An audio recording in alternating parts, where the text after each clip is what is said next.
ተውበት የምናደርገው እንዴት ነው መልስልኝ ይላል። ተውበት የምናደርገው ሶስት መስፈርቶች አሉት ተውበት። እነዚህን ሶስት መስፈርቶች በማሟላት ነው።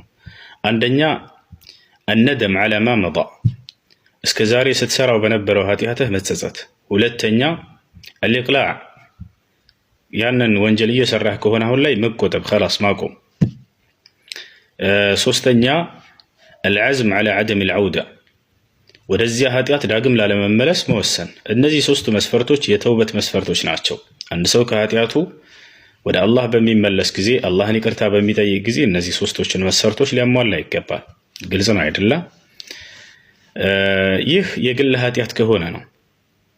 ግልጽ ነው አይደለ? የግል ኃጢአት ከሆነ ነው። ለምሳሌ ዝሙት ብትሰራ፣ ልክ እንዲህ አይነት ነገር ከሰው ጋር ንክኪ ያለው ሐቅ ከሆነ፣ ለምሳሌ ሰው ገንዘብ ሰርቀህ ከሆነ ግን ይሄ በቂ አይደለም።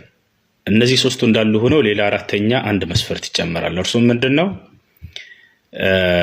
رد صاحب الحق الذي إن كان مال سرقت عليه يجب عليك أن ترد له። ሶስተኛ ማን አራተኛው ከዚህ ጋር የሚተካለለው መስፈርት ምንድነው? የሰው ሐቅ ጋር ንክኪ ካለው ያንን የሰው ሐቅ መመለስ። ሰርቀህ ከሆነ የሰው ገንዘብ ለምሳሌ የሰረከውን ሰው ሂደህ መመለስ ይጠበቅብሃል። ሶስቱ እንዳሉ ሆነው ማለት ነው ሶስቱ መስፈርቶች። እና የሰው ገንዘብ ሰርቀህ ለምሳሌ ብታለቅስ፣ ባለፈው ብትጸጸት፣ አሁን ሰርቅ መስረቅ አቁሜያለሁ ብትል፣ እንዲሁም ደግሞ ከዚያ ነገር ተቆጥቤያለሁ ብትል ያን ተግባር ከመፈጸም እስካትመለስክ ድረስ ምህረት አይደረግልህም። ግልጽ ነው አይደለ? የግዴታ የሰውየውን ሐቅ መመለስ አለብህ።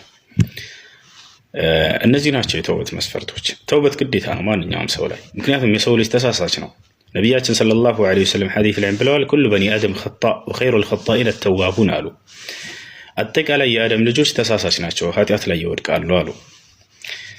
ከተሳሳቾቹ በላጮቹ ግን እነዚያ ከኃጢአታቸው የሚመለሱ ተውበት የሚያደርጉ ናቸው፣ ወደ አላህ የሚመለሱ ለኃጢአታቸው ምህረትን የሚማጸኑ ናቸው ብለዋል። አጠቃላይ ሙስሊሞች ተውበት ማድረግ አለባቸው ሁላቸውም። እንዲሁም በክህደት ላይ ያለም ሰው ወደ እስልምና በመመለስ አምላኩን አላህን ይቅርታ መጠየቅ አለበት። ግልጽ ነው አይደለም? ወቱቡ ኢለላሂ ጀሚዐን አዩሀል ሙእሚኑነ ለዐለኩም ቱፍሊሑን ይላል አምላካችን አላህ።